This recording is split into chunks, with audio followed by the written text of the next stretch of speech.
Well, howdy, folks. It's your host, Lee Larson. You're back with another episode of Follow the Leader. Y'all, I am here with Alani Bankhead, who is running for office Senate here in Montana. Welcome. Thank you so much, Lee, for having me. I'm so excited to have this conversation with you. Man, you are so impressive. Folks, let me give you a brief rundown on this resume that I'm not going to cover it all. As we're talking in this podcast, you'll be like, whoa, that's another thing she did. And that's exactly how Alani Bankhead is. Over roughly 20 years of mixed active duty and reserve experience for the United States Air Force. In about a month or so, she'll be retiring as Lieutenant Colonel. Thank you for your service.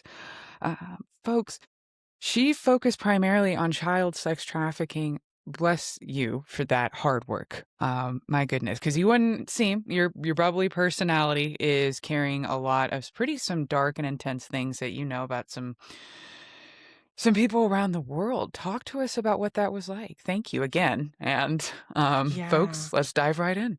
What was Yeah. that like? No, thank you so much. I accidentally ended up working child sex trafficking and child sex exploitation cases.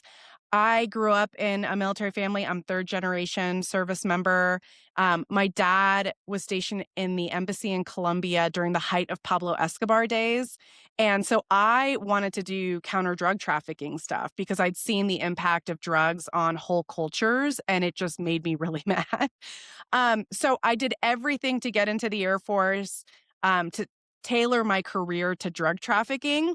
And then the universe intervened. I ended up accidentally becoming a special agent instead of an intelligence officer like I wanted. My very first case was an attempted murder case that turned into a child exploitation case. And as soon as I got the very first confession from that guy, I was hooked. I was just like, Mm. I can be a tool to help protect the most vulnerable.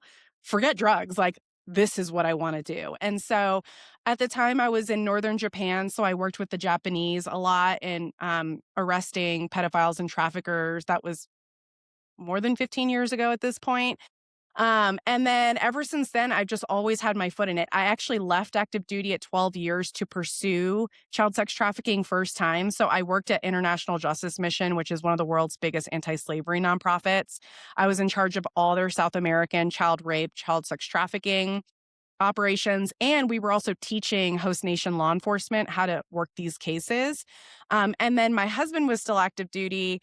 So he got stationed in Hawaii. So I've moved every 1 to 3 years my whole life until we moved to Montana.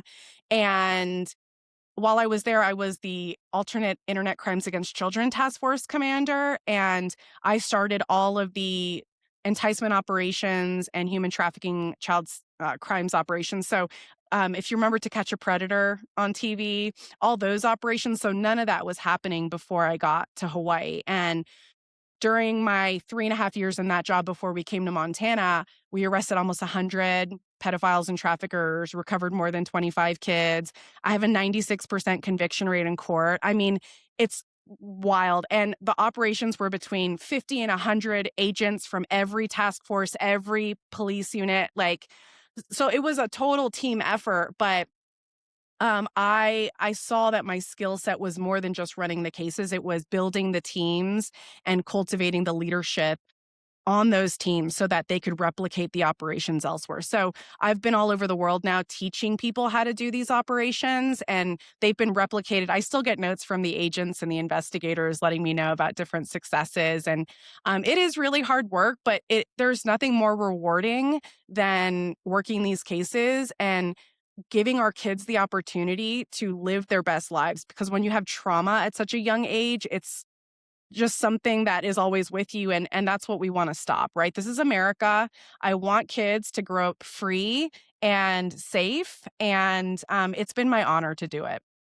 Oh, thank you. And then I think a lot of folks too, like, are learning that I didn't know that the military really had anything for child sex trafficking. So that's a whole new thing that some folks are learning too, and that it's not just, our FBI or other non-military. So thank you for your educating us where our taxpayers are going. Because you're right, Yeah. it's a multi. There's so many things, and is Hawaii specifically because it's right in the middle? Like, that's the Pacific connection, or what? Why were you based in Hawaii specifically?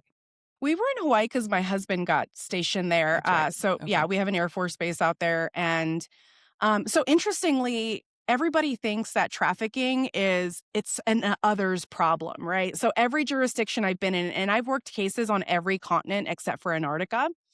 And when I got to Hawaii, people would say, "Oh, it's all the tourists that are raping our kids." And I would ask for data and they didn't have any. And so we started gathering our own data, come to find out that actually of the 83 guys that I arrested, it was 2 that were tourists. Everything else was homegrown. Yeah, oh yeah. And same thing with everybody thinks trafficking is limited to tourist destinations, and it's not. It's everywhere all the time. And actually, the primary vehicle for sex trafficking is familial trafficking or people that know you. So, this whole stranger danger kind of taken Liam Neeson scenario, it happens, but it's much more common that it happens in our communities by people that are supposed to protect you. And have you seen over the years, are there certain indicators or data points that you're seeing a lot of people who are convicted or accused? Well, yeah, convicted of child sex trafficking. Who are these people?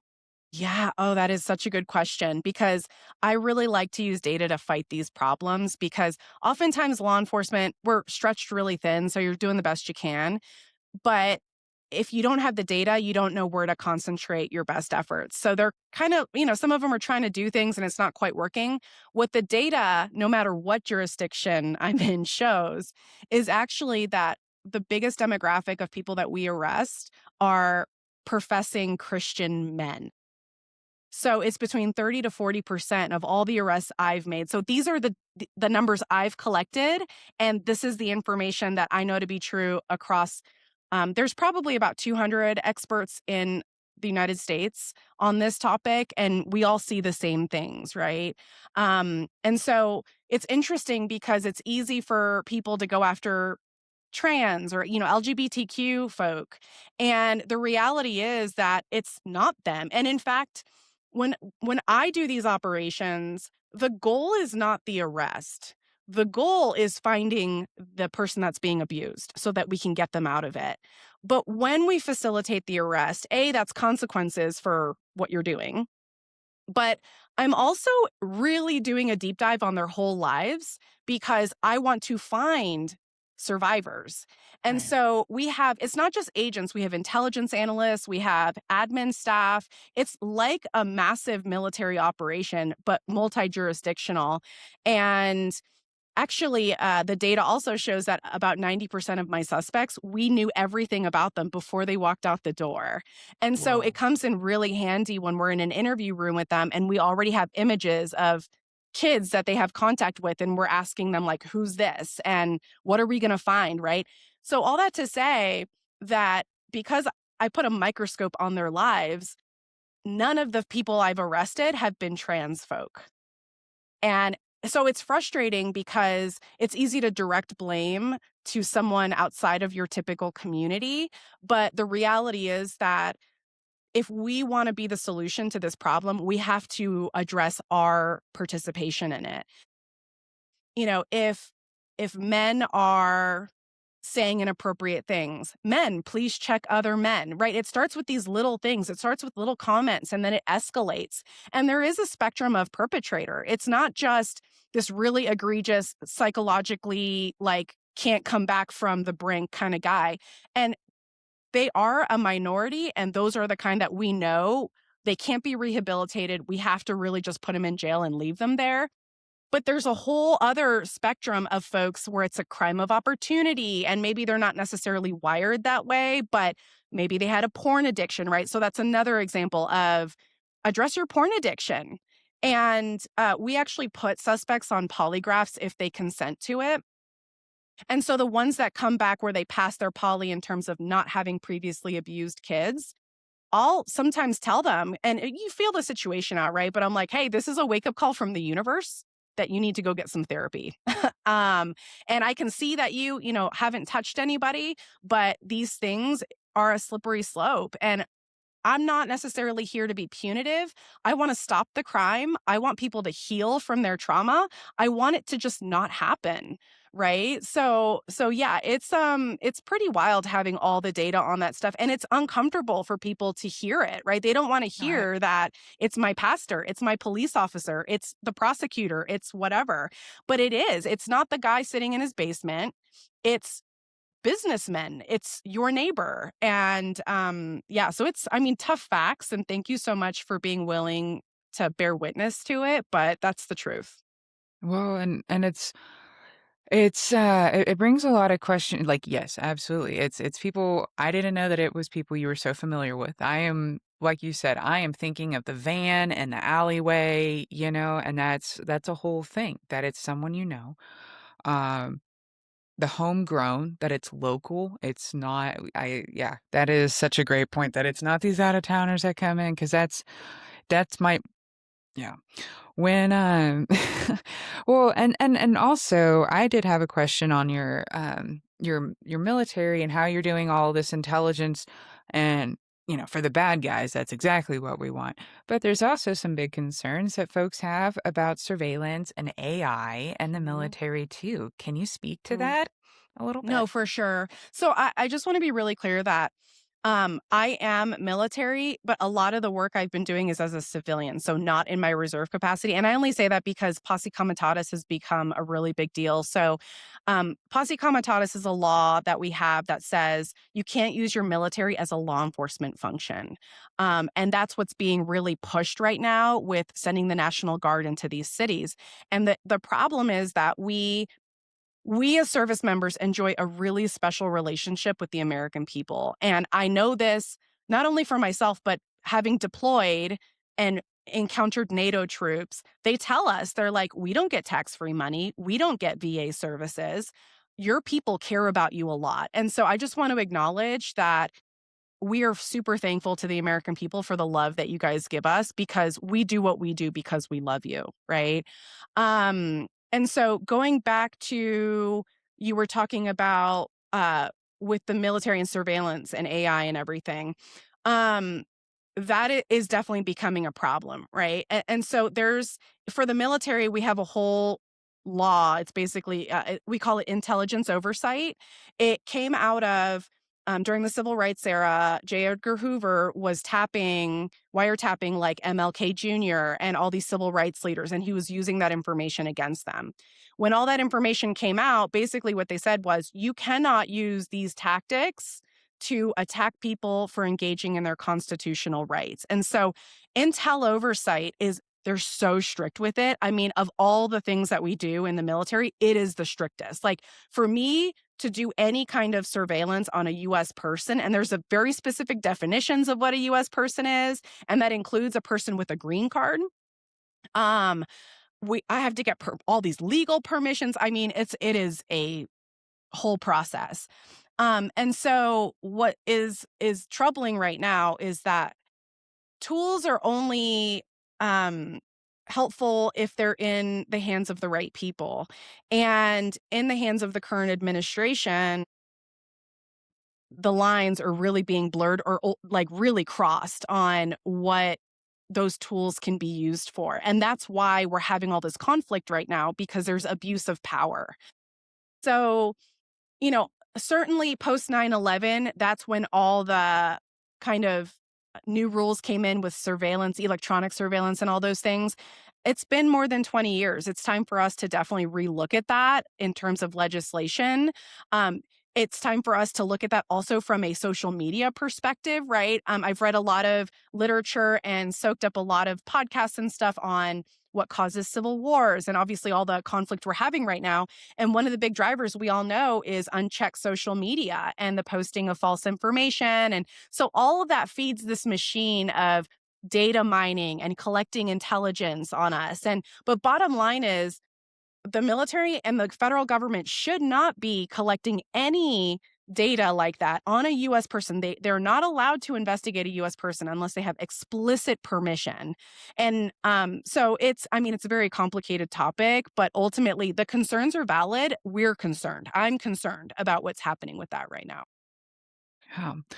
Well, and, 'Cause it's so everyone fears that, like, a dictator's just gonna storm in and take over, and it wasn't. Like, that was walked and it just every step of the way is just pushing the public's tolerance, I guess, and, so that's and here we are now. We're here now looking at ICE. You Yeah. just mentioned the green card. We looked at Yep. citizens, what that means, what a US person means.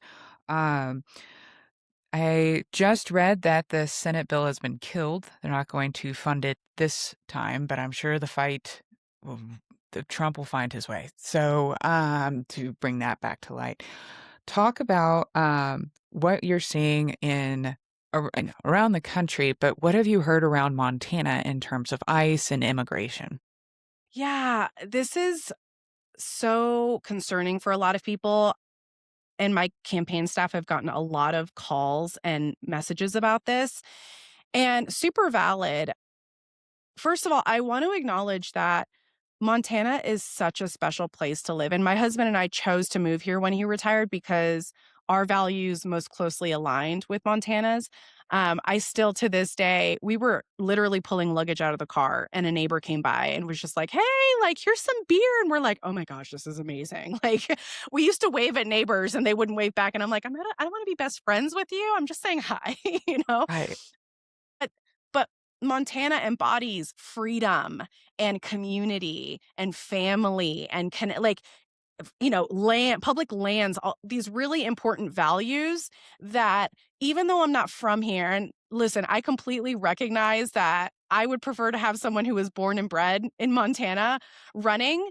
But the reality is that my experience being in over 75 countries has allowed me to hone in on cultural distinctions. And there's Montana's leadership and ethos needs to go to DC. And that's what I'm hoping to do, is to be the bridge to show what real leadership looks like. So, in terms of ICE here, the calls we've been getting are from very concerned people, whether it's, I want to participate in a protest, but I have no idea what do I do when I'm interacting with ICE, or people who sit on legislative staffs or city councils, and they're saying, I don't know what to do, I don't know how to protect or engage with my people in terms of what we're going to do.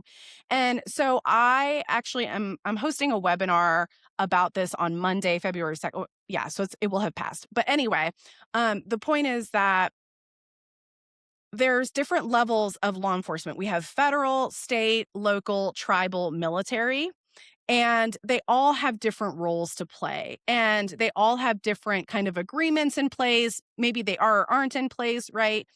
And a lot of what's happening is very personality driven. So there's the black and white law, and then there's always a little bit of gray area, right? Because a local police chief can determine what their priorities are depending on what they're seeing in their jurisdiction. So I've been fielding a lot of questions in terms of, for that city council member, it's, hey, if you're scared, you want to protect your people as much as possible, go meet with your police chief and ask them, if ICE comes to town, what is your position on this? Are you going to support them or not? And if they're not going to support them, ask them to do a press conference. And uh, that way you have a united front with all these agencies telling the community, this is our plan for when this happens, and these are your rights. This is what we're going to do to protect you, right? We're actually seeing that a little bit right now in Helena. The Helena police chief, they pulled out of the Gallatin drug task force, and they said it's because even though that task force has other priorities that include immigration enforcement, the police chief here has decided, actually, we really want to focus on local drug stuff because that's a really big problem for us, right? And so there's that piece, right, of understanding how law enforcement plays with each other. And we also saw in Minnesota, as an example, after the Alex Preddy shooting, that Minneapolis PD was not allowed to access the crime scene. And it's completely up to the feds. So the feds are like the highest kind of on the totem pole, and they can exclude locals if they want to. They really shouldn't, but they can, right? And so that's really disappointing to hear and see because law enforcement's stretched super thin anyway. I've always worked in community in task forces because we get more done together. Right. But in terms of, if you want to go protest, understanding that first and foremost, law enforcement exists to serve you, right? So the fact that I could walk into a community and people feel unsafe breaks my heart because that's literally the opposite of what we should be doing. And so, even if you want to start at that lowest level of understanding when you go to these protests, like even though they might not operate that way, you have a right to have a police force that protects you as a person, not even a US citizen, as a person. And so from there, understanding their authorities, right? I'm sure you've seen a lot online about administrative warrants versus judicial warrants. And I love that that information's getting out there. So they can't come in without a warrant from a judge. This administrative warrant thing, I'm like, what is that? It's like something Yeah. that they made up. It's really weird. And so just understanding your rights. Same thing with Alex Preddy had a gun on him. And it's been really interesting seeing the 2A crew kind of being like, well, he shouldn't have had it with him, right? And I'm like, it's his constitutional right. Like, we're in Montana. Why are people talking about this? Hell is kind of frozen over a little bit in terms Yeah. of the ultra right and that positioning, right? But at the end of the day, it's just understanding what your rights and liberties are. And I'm always welcome to talk to anybody about this. I field calls all the time. And actually, especially on the child, let's say you're going to report or you want to report something to law enforcement, you want to run it by me, call me. We'll do a hypothetically speaking, Alani, this and this happened. What would you recommend? And I will tell you based on what I know of the system, if it's in the country's best interest or your jurisdiction's best interest to report it, or if there's other avenues where you can alleviate kind of the grievance, right? But this is an all hands on deck situation. I mean, it's really, really bad right now. And I am an accountability person. I can't wait to hold these guys accountable for what they're doing because it's inappropriate, illegal, unethical, like not okay. Mhm. I'm not laughing in haha joke. I'm laughing at like there's a lot of uh justice fantasy I've seen coming on like TikTok or just like yeah, like call trying to get VIP tickets to the Nuremberg trials and like tailgating and like Right. might be there. Yeah. Um but speaking of though, and I don't know if you can see behind me is my dog. You got Lulu, your canine dog, a black lab. You got it in Hawaii. How has Lulu served you, both in your is it Lulu just sticks with you, or do you take Lulu out in public and into the world?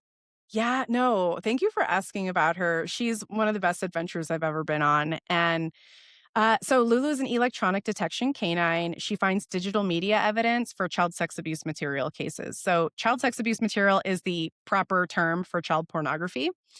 And she's been in service for almost 7 years. Oh my gosh, it's been a long time. So, the original dog was named Canine Bear. He was created by a firefighter who was an arson canine handler. He had a bunch of friends that worked in my field and they were lamenting how it's hard to find like micro SD cards, these really small pieces of evidence in these hoarder houses.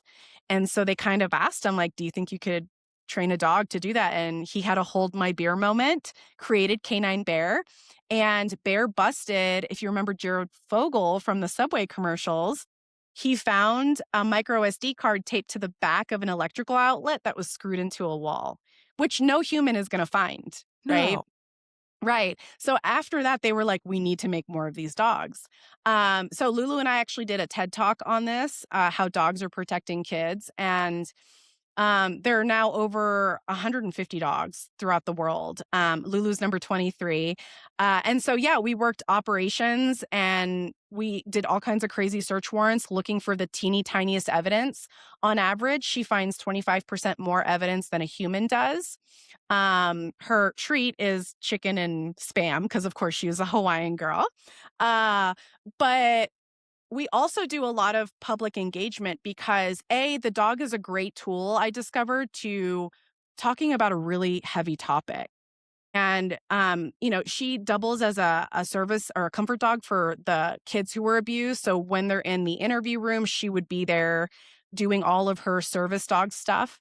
And so would teach a lot of parents, schools, kids about how you can protect yourself online. And she just brought this really light, fun element to the table. And we still do work. She still works. She's going to be Yeah. retiring with me as well. But yeah, what I love most about her story is that this guy literally was like, "Can I do it?" It's just weird, like, I don't I'm not a law enforcement guy, I'm a firefighter, like, but he brought his best effort to the table, and it worked, and we see that all the time in this field. Actually, Lulu and I worked a warrant with the FBI where a mathematician in New England used an algorithm to find child sex abuse material online. They've had hundreds of these warrants done all over the country. It's been upheld in court. And so the idea that you can use math to protect kids is Yeah. mind blowing. But I think the point is for the listener, and something I try to explain on the campaign trail is your gift is so important to whatever your mission is. And so often we feel like we're not good enough or qualified for that work. We worry we're going to fail.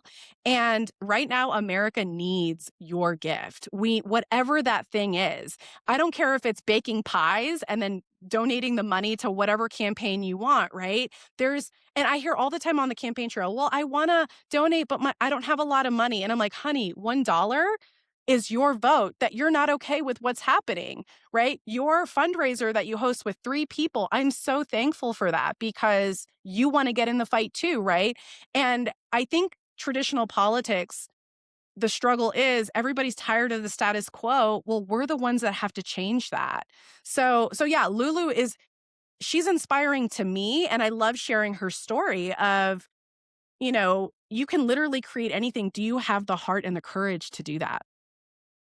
That is so powerful. And thank you for being so inspiring and for naming that and for encouraging others.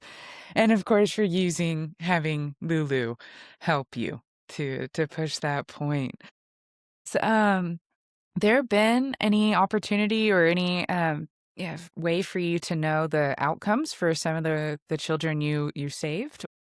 I mean, I understand that's Yeah. being completely separate, but Yeah. do you get to No, know?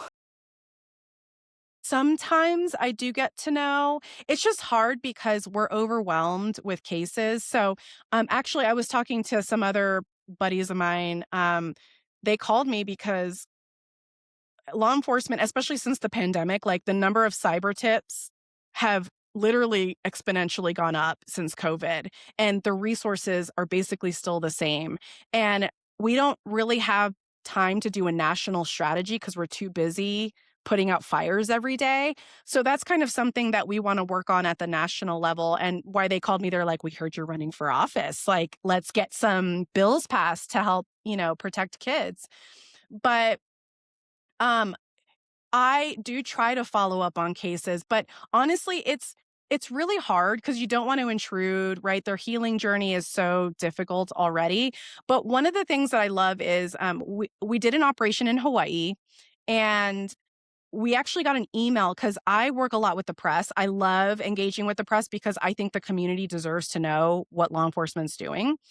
And because of some press that we did, we got an email from someone and they were like, "Hi, my name is like Susie Q.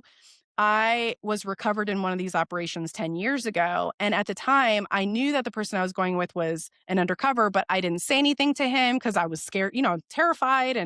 Um, and she said, if you can find Officer John Smith, please let him know that I'm doing okay. I'm clean. I have a family. I have a job. And I'm so thankful that he found me 10 years ago. And we tried to find him actually, with your background in Hawaii also, everything's carbon paper still over there. So I actually couldn't find this officer, but I present that email in our safety briefing before every operation because I tell them, I'm like, the work you do today, you will never know the full effects of that, but you have to trust that what you're doing today is changing people's lives and breaking generational chains. And so, yeah, I mean, when I get that feedback, it is like a balm to my soul, but it's very limited. Well, and that's a powerful story too, to see here and watch people, hear people heal. Um, But I'm sure knowing all that you know, when all these Epstein files came out, that couldn't have been very shocking or surprising to someone like you, right? Like, you were like, "Oh, well, now the public's figured out." So, Yeah. talk to us what watching these all of this. Oh, I'm so Professor Huckleberry. It's it is almost dinner time. Hold on. You can wait, sir. That is my let me text my boyfriend real quick. I Sorry, love it. folks. Oh my gosh, I love this. No, Huckleberry is the priority here. Lulu's dinner time is 5 o'clock too, so and she Yeah, will let me know. mhm, So yeah. That is so funny. Dogs. Like, well, I hear ya. I know they're coming. But yeah, well, I'm gonna re-ask that question and just, like, yeah, of take that whole course. chunk Yeah, out. no worries. But, with your experience in child sex trafficking, all of this news and all of this about the Epstein files could not have been very surprising. What was it like to from your angle, to watch all of this as someone with so much experience and military experience in child sex trafficking? Yeah, I mean, no surprise. Those of us in the space know it, and it's heartbreaking to see and hear it, but that's why the teams and I that I've worked with have done what we do is because accountability of government, if that doesn't happen, we don't have a functioning government. And we deserve leaders that are ethical and moral. And, nobody's perfect. We all have, kind of our thing, but this was so egregious, but I wasn't surprised to see it. What did break my heart was to have all those survivors come forward and have them be attacked by so many people. And it is really, really difficult, obviously, as a survivor. And I'm not speaking as one, I just want to be really clear. But I work with survivors all the time. And so the numbers, according to the studies, it's 1 in 4 girls and 1 in 6 to 10 boys are sexually abused in America. And I ran the numbers a long time ago, and it's between 68 and 75 million Americans are survivors of these horrific crimes. Yeah, it's because it's 1 in 4 girls, 25% of women, and 1 in 6 to 10 boys. So when I do presentations for survivor groups, I always tell them these numbers, and I'm like, you are an army, and they are terrified of you. But obviously, as a survivor, when you're objectified in that way, it just destroys a part of you, right? And it takes a lifetime to reclaim your identity and your value as a person. And we talk about in our space, being trauma informed means you give the survivor as much control back as possible. So, literally, everything I do is I'm asking them, I'm not telling them. I'm offering them time and space, right? I can't make them press charges if they don't want to. I have to respect what they say. But that's something with this campaign that I see started with the Epstein women. One of them's actually running for Senate in Ohio because there's all this dark money out in Ohio, and I actually really want to start a movement and I've been talking to different survivor groups where I'm like, can we do some fundraising? Because if you don't want to come out publicly, I 1000% get it. But maybe your dollars, just $1 from every survivor, could really push the needle on holding the Epstein folks accountable for what they did. And it's a way that they could still protect their identities, right? Obviously, it's really touchy with money and asking survivors for money. So that's something that, like, I'm still working through with them because I want to be uber respectful. But that's part of why I'm running is because this is not okay. We all know what's in those files. And they do it because they can and they think they can get away with it, but the American people and survivors have the power. It's not them. And I worked on at the Pentagon. I was a senior Pentagon bodyguard. I had a front row seat to all the Capitol Hill meetings, the White House, Prime Minister's office. I've seen all the most senior levels of government. They're no different than you and I.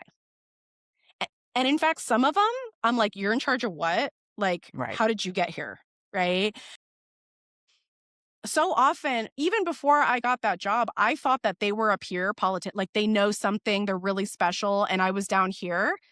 And that's part of my mission now, is to share the message of, no, they're not any different from you. And they work for us. And Steve Daines isn't doing his job. And so he's got to go.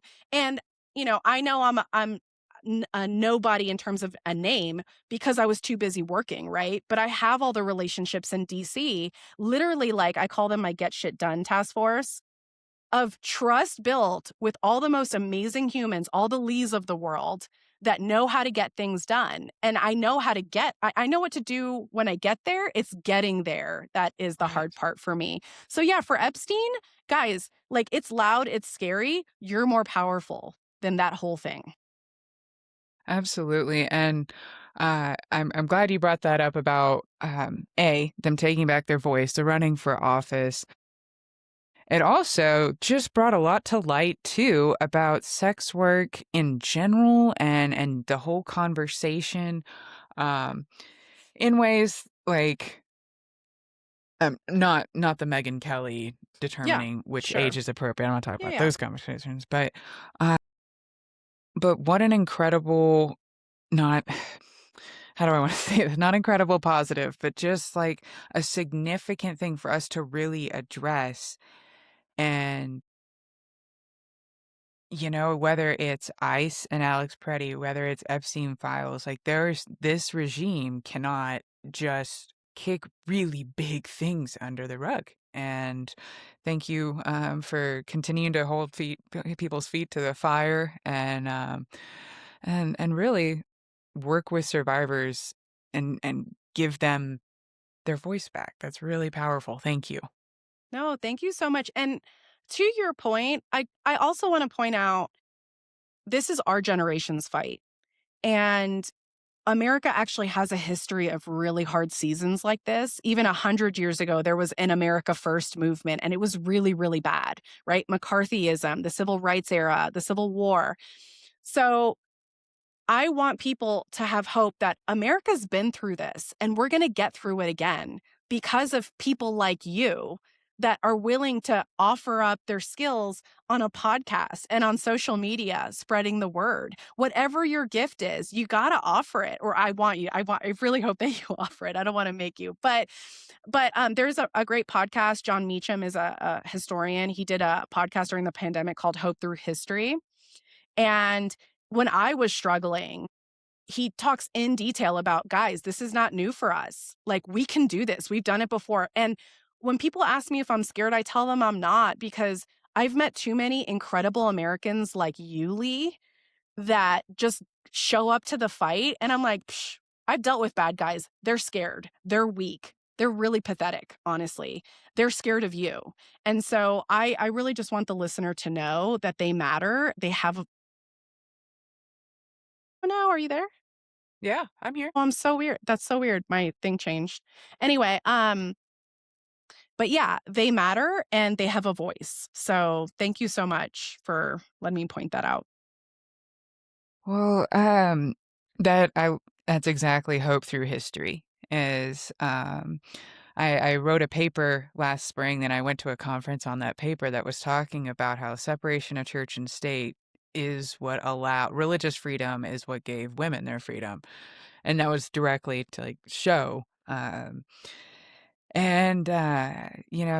there's all this talk about, whether it's Pete Hegseth reposting a Christian pastor that women should lose the right to vote. Just a lot of like really things that people are like, oh no, they're just doing it for the internet attention. And I'm like, guys, at this point, everything they've said, they've made happen so far. Like they've been real clear about it. And Yeah. So this Christian nationalism thing is really it's tough. I know that we've talked about the professed Christians are some of the here on my notes, some of the highest numbers that you were arresting and charging. How else are you seeing Christian nationalism play out in your line of work or just in the military in general? Yeah, yeah. Um, Christian nationalism, honestly, from a military standpoint, aside from the policymakers at the unit level, it's business as usual for us. I think the big struggle right now for a lot of folks, especially in the National Guard, right? The idea of being sent to a US city to potentially go toe to toe with American citizens, a lot of folks are really struggling with that. But everything that's happening in Venezuela with, and I'm not saying Maduro's a bad guy, right? But all these priorities that are very like selfish and come from this Project 2025 kind of lens. And um, obviously in the military, we were really impacted by the kicking out of the trans service members, and which is awful because honestly, I never heard anybody in 21 plus years complain about someone. As long as you could do the job, people really don't care. And if you do have the one off bigoted guy, like he's just kind of a sad, lonely soul that nobody really pays attention to. And it's just really heartbreaking that they're attacking our trans brothers and sisters in that way. And why Christian nationalists are so obsessed with what's happening between people's legs is just beyond me. But yeah, in terms of practical day to day, I'm not seeing Christian nationalism at the troop level. But in terms of obviously the power over concept, right? Which is really interesting to me because as Christians, and I am a Christian, as Christians, we are taught first and foremost to love God with all our heart, soul, and mind, and then love our neighbor as ourselves. Like, those are the two big ones for us. So, all this hate, it clearly stems from fear of losing out on resources and losing out on identity and losing out on supremacy and power. And it's just really heartbreaking to see. But just like the Civil War era with the Confederates, like they're going to lose because we've been through this, and it's really hard, and I can't wait for it to be done, to be honest. But my job as a Christian is to just combat with as much love as I possibly can. And actually, that is another point. Is I in the campaign I talk a lot about I did not make sacrifices. I didn't deploy and go TDY and miss 10 of my first 11 Christmases because I hate them, because I hate the Christian nationalists, because I hate the terrorists. I did it because I love you, my community. Right. So I think they want you scared. They want you terrified. It's all psychological operations. And my job is to cut through that fear so that people know, like anyone who's that loud, they're clearly projecting, right? Especially on the sex crime stuff, whenever they're like, oh, it's the trans people going into bathrooms. I'm like, literally, there's like less than 200 of those incidences just in general with a Right. man going into a girl's bathroom like a year. Um, they just want to make such a big deal out of it. And I'm like, what am I going to find on your social media, Bob? Like, so whenever I find those people, I actually kind of poke at them now. Like, I'll make these references of like, oh, no, actually, it's almost 40% of the people I arrest are straight Christian men. And they're like, and I'm like, "Yeah, I'm talking Right. about you, buddy." Mhm. So, yeah. Well, it's such a bubble too that, when you tell a population that, you know, um, Christians are awesome and perfect, and then there's everyone else is the evil, and that you need to overthrow them because they've ruined society, and then you're like, "Actually, guys, get out of your bubble." I Yeah. watched a movie the other day that was, there's a book, Jesus and John Wayne, that talks about Christian nationalism, and the author was on a documentary, and she was talking about how she didn't know any pop culture from the '80s and '90s despite and it's just like, I probably knew more about Michael Jackson by the age of 5 than she did, and that's wild. Like, Yeah. um but at the end of the day, I mean, that's here we're showing up, we're campaigning. Um, where can folks you are so awesome. You like Thank guys, you. we have military veteran, we have child sex trafficking, we have working across different departments and different groups and people, um, high administration, managerial experience. Folks, pretty awesome. Thank you for joining me, Alani. Where can we donate? Where can we follow? How do we learn more? Yeah, no, thank you so much, Lee. My website is alani4mt.com. And we're on all social media at Alani4MT. And yeah, you can donate via any of those methods. And guys, every dollar, I'm so thankful for it. So, so thankful. Any way that you want to volunteer, I'm so grateful. One of the things that people ask me about my operations is how were you able to be so successful? And I always tell them, and I teach this to law enforcement now, it literally was always less than 5 people, this like ragtag group of people that were like, we just care and this is scary, but we're going to figure this out. And when the success started coming in, everybody else wanted in on it and it just grew and grew. And so, whatever gift you want to offer to the fight, please, like, we need you on the team. So, thank you so much, Lee. This has been incredible. You were so gifted as an interviewer. Oh my gosh, thank you, that was so nice. More than happy to get your name out there, yeah, and I was smiling about your email signature, for democracy, instead of, "Thank you," or "Best," or, whatever, folks, it's "For democracy, It's all Alani about Bankhead." America. It's all about It is. America. I love this country. Yes. Well, and thank you for saying that because the one thing that I think has really hurt the quote unquote left, the blue, whatever you want to call us, is the anti America rhetoric, like hating America, hating what's going on in America so much that I want my flag back, right? You know what I Mhm. mean? Oh, Don't yes, give we're up your taking it back. flag to MAGA. Yeah, Like, that's no, my we're flag taking too. it. Yeah. Alrighty, folks. Well, thank you again, Alani, for joining us. Folks, that is another episode of Follow the Leader. I'm your host, Lee. Don't forget to like, follow, and subscribe. Let me know in the comments. What did you think? This was awesome. And go check out Alani Bankhead running for U.S. Senate out of Montana. Alrighty. Take care. See y'all later.